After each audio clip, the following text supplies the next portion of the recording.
ദൈവനാമത്തിന് മഹത്വം ഉണ്ടാകട്ടെ. നാഷണൽ അപ്പോസ്തോലിക് മീഡിയയുടെ വചനധ്യാനത്തിലേക്ക് ക്രിസ്തുയേശുവിൻ്റെ ധന്യനാമത്തിൽ ഏവർക്കും സ്നേഹവന്ദനം. ഇന്നത്തെ നമ്മുടെ അല്പസമയത്തെ ധ്യാനത്തിനായിട്ട് എടുത്തിരിക്കുന്നത് 27-ാം സങ്കീർത്തനമാണ്. ഇത് ദാവീദിൻ്റെ ഒരു സങ്കീർത്തനമാണ്. താൻ ദൈവത്തിൽ ആശ്രയം വെച്ച് ജീവിക്കുന്ന ഒരു വ്യക്തിയായിരുന്നു എന്ന് നമുക്കറിയാം. എന്നാലും തൻ്റെ ജീവിതത്തിൽ വളരെയധികം പ്രയാസങ്ങളും പ്രതികൂലങ്ങളും ശത്രുക്കളും യുദ്ധങ്ങളും ഒക്കെ ഉണ്ടായിരുന്നു. ആ സമയത്തൊക്കെയും സാധാരണ മനുഷ്യരെ പോലെ തന്നെ തനിക്ക് ഭയവും ഉണ്ടാകുമായിരുന്നു.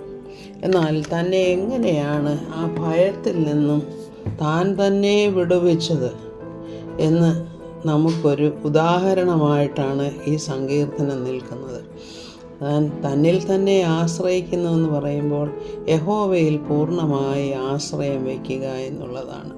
അപ്പോൾ ഇവിടെ നാം ഈ 27-ാം സങ്കീർത്തനത്തിൻ്റെ ആദ്യത്തെ ഏതാനും വാക്കുകളിൽ ദൈവം തനിക്ക് ആരാണ്, ഇത്രയും നാളത്തെ ജീവിതത്തിൽ തനിക്ക് വേണ്ടി കർത്താവ് എന്താണ് ചെയ്തത്, കൂരിരുൾ താഴ്വരയിൽ കൂടി നടന്നാലും എനിക്കൊരനർത്ഥവും ഭയപ്പെടുവാനില്ല എന്ന് പ്രഖ്യാപിച്ച ഒരു ദാവീദിനെയാണ് നാം ഇവിടെ കാണുന്നത്. അതായത് അവൻ എൻ്റെ വെളിച്ചമാണ്,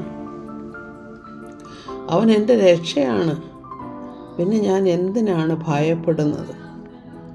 അവൻ എൻ്റെ ജീവൻ്റെ ബലം അവനാണ്, പിന്നെ ഞാൻ എന്തിനാണ് പേടിക്കുന്നത്? ഈ വക കാര്യങ്ങളാണ് ദാവീദ് ഇവിടെ പറയുന്നത്.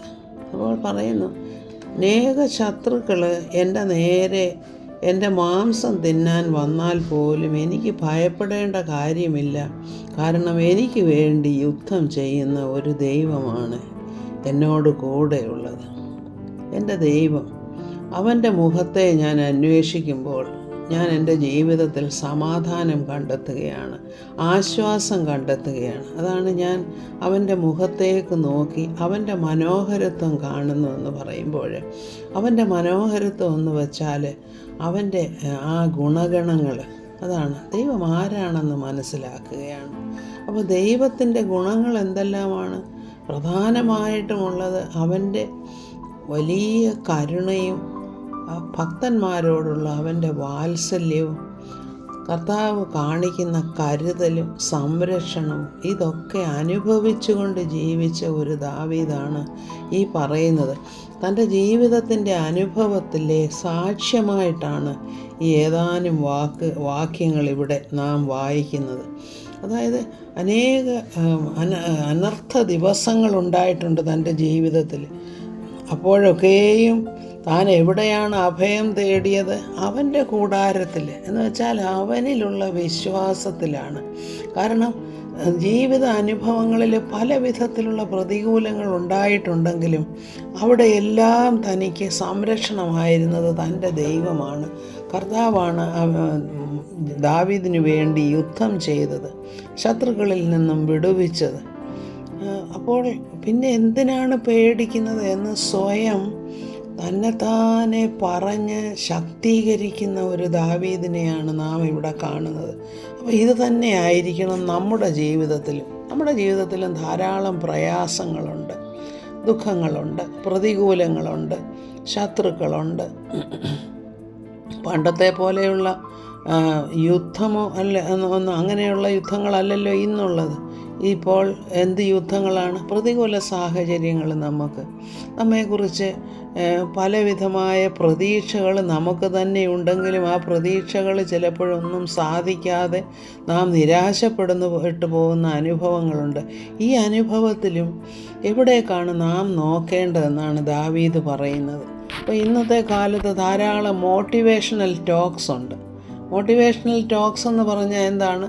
പല പ്രയാസങ്ങളിൽ കൂടെ കടന്നു പോയിട്ട് അതിനെയൊക്കെ അതിജീവിച്ച് ജയാളികളായിട്ട് വന്ന ഓരോ വ്യക്തികൾ ആ സ്റ്റേജിൽ നിന്നുകൊണ്ട് നമ്മോട് ഇങ്ങനെയായിരുന്നു എൻ്റെ ജീവിതം, എന്നാൽ ഇപ്പോൾ ഞാൻ ഇങ്ങനെ ജയിച്ചു നിൽക്കുന്നു. എനിക്ക് അന്ന് ആ പ്രയാസം വന്നത് നിമിത്തം എനിക്കതിനെ തരണം ചെയ്യാനൊത്തു എന്നൊക്കെ നമ്മൾ കേട്ട് നമ്മൾ വളരെയധികം ധൈര്യം പ്രാപിക്കും. എന്നാൽ അതിനേക്കാളൊക്കെ ഉപരിയായി ഒരു മോട്ടിവേഷണൽ സ്പീച്ചും കേൾക്കാൻ പോകേണ്ട കാര്യം, ഇവിടെ ദൈവത്തിൻ്റെ വചനം നമ്മൾക്ക് ആശ്വാസം നൽകുന്ന വചനമായിട്ട് ഓരോരുത്തരുടെ ജീവിതാനുഭവം, ഇവിടെ പ്രത്യേകിച്ചും ദാവീദിൻ്റെ ജീവിതത്തിൻ്റെ അനുഭവമാണ് ഇവിടെ നമ്മോട് പറഞ്ഞു തരുന്നത്. അപ്പോൾ ഇത്ര വലിയ കഷ്ടങ്ങളിൽ കൂടെ കർത്താവ് നടത്തിയപ്പോഴും ഒന്നിനും ഒരു കുറവില്ലാതെ നല്ല സന്തോഷത്തോടുകൂടെ അതിൻ്റെ ആ ഒരു അവസാന ഭാഗത്തേക്ക്, അതായത് എല്ലാ കാര്യങ്ങളും സന്തോഷ പര്യവസായിയായി തീരത്തക്കവണ്ണം അങ്ങനെയുള്ള ഒരു ജീവിതം. അപ്പോൾ ഇതാണല്ലോ നാം ആഗ്രഹിക്കുന്നത്. കാരണം പ്രയാസങ്ങളില്ലാത്ത ജീവിതമില്ല. കർത്താവ് തന്നെ പറഞ്ഞിട്ടുള്ളത് എന്താണ്? ഈ ഭൂമിയിൽ നിങ്ങൾക്ക് കഷ്ടങ്ങളുണ്ട്, എന്നാൽ ഞാൻ ഈ ലോകത്തെ ജയിച്ചിരിക്കുന്നു. അങ്ങനെ ജയാളിയായിട്ടുള്ള ഒരു കർത്താവിൻ്റെ മുഖത്തേക്ക് നോക്കുമ്പോൾ നമുക്ക് ധൈര്യം അല്ലെങ്കിൽ ആശ്വാസം ഇതൊക്കെയും ലഭിക്കുന്നു. അപ്പോൾ നമുക്കൊരു പ്രയാസം വരുമ്പോൾ നമ്മൾ ഈ വക വാക്യങ്ങളെടുത്ത് വായിച്ച് നമ്മെ തന്നെ ബലപ്പെടുത്തണം. ദൈവത്തിൽ നമ്മുടെ ആശ്രയം പുതുക്കണം. കാരണം ദൈവം നമ്മുടെ സകല നന്മകളുടെയും ഉറവിടമാണെന്ന് മനസ്സിലാക്കാൻ ദൈവം കൃപ തരും. കാരണം ദൈവത്തിൽ ആശ്രയിക്കുക എന്നുള്ളതാണ്. അതുപോലെ ദൈവം നമ്മെ കഴിഞ്ഞ കാലങ്ങളിൽ നടത്തിയ ആ ഓരോ കാര്യങ്ങൾ ഓർത്ത് ദൈവത്തിന് നന്ദി പറയുക. ഇതൊക്കെയുമാണ് നാം ചെയ്യേണ്ടത്. ദൈവം അനുഗ്രഹിക്കട്ടെ. സ്തോത്രം.